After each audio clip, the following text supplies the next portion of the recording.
change the world? Start off by making your bed.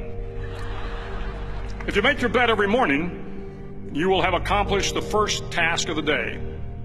It will give you a small sense of pride, and it will encourage you to do another task, and another, and another. And by the end of the day, that one task completed will have turned into many tasks completed.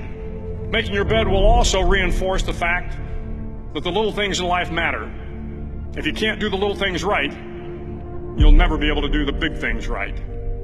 And if by chance you have a miserable day, you will come home to a bed that is made, that you made. And a made bed gives you encouragement that tomorrow will be better. To pass SEAL training, there are a series of long swims that must be completed. One is the night swim. Before the swim, the instructors joyfully brief the students on all the species of sharks that inhabit the waters off San Clemente. They assure you, however, that no student has ever been eaten by a shark, at least not that they can remember. But you are also taught that if a shark begins to circle your position, stand your ground. Do not swim away. Do not act afraid. And if the shark, hungry for a midnight snack, darts towards you, then summons up all your strength and punch him in the snout, and he will turn and swim away. There are a lot of sharks in the world. If you hope to complete the swim, you will have to deal with them. So if you want to change the world, don't back down from the sharks. Over a few weeks of difficult training, my SEAL class, which started with 150 men, was down to just 42. There were now 6 boat crews of 7 men each. I was in the boat with the tall guys, but the best boat crew we had was made up of the little guys, the Munchkin crew, we called them. No one was over 5'5". The Munchkin boat crew had 1 American Indian, 1 African American, 1 Polish American, 1 Greek American, 1 Italian American, and 2 tough kids from the Midwest.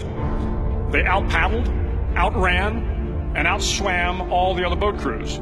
The big men in the other boat crews would always make good-natured fun of the tiny little flippers the Munchkins put on their tiny little feet prior to every swim. But somehow these little guys from every corner of the nation and the world always had the last laugh, swimming faster than everyone and reaching the shore long before the rest of us.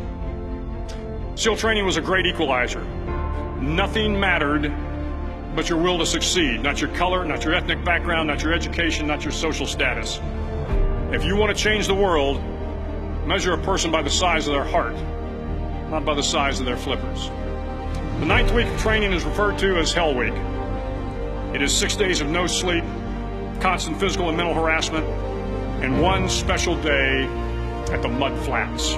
The Mud Flats are an area between San Diego and Tijuana where the water runs off and creates the Tijuana Sloughs, a swampy patch of terrain where the mud will engulf you. It is on Wednesday of Hell Week that you paddle down to the mud flats and spend the next 15 hours trying to survive this freezing cold, the howling wind, and the incessant pressure to quit from the instructors. As the sun began to set that Wednesday evening, my training class, having committed some egregious infraction to rules, was ordered into the mud. The mud consumed each man till there was nothing visible but our heads.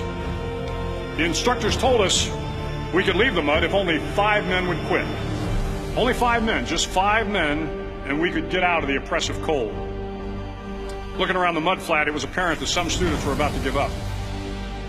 It was still over 8 hours till the sun came up. 8 more hours of bone-chilling cold.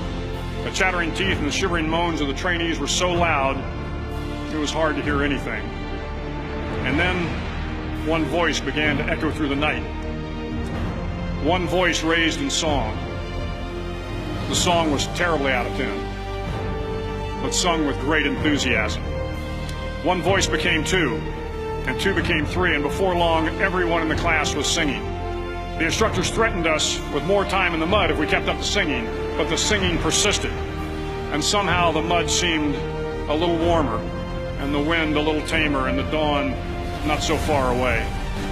If I have learned anything in my time traveling the world, it is the power of hope. The power of one person, a Washington, a Lincoln, King, Mandela, and even a young girl from Pakistan, Malala. One person can change the world by giving people hope. So if you want to change the world, start each day with a task completed. Find someone to help you through life. Respect everyone. Know that life is not fair and that you will fail often. But if you take some risks, step up when the times are the toughest, face down the bullies, lift up the downtrodden, and never ever give up. If you do these things, the next generation and the generations that follow will live in a world far better than the one we have today. And what started here will indeed have changed the world for the better.